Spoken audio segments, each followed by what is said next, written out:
Question 1. In which year Muslim League in Balochistan was established?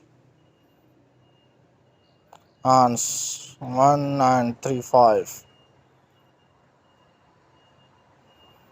Question 2. General Pervez Musharraf introduced district systems in the year. Ans 2000. Question 3.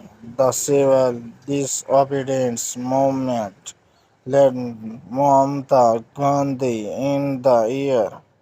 Ans 1930.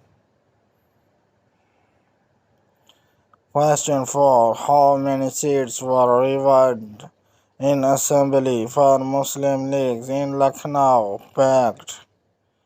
Ans 1/3. Question 5. Name the first woman Speaker of Pakistan National Assembly. Ans Hamida Mirza.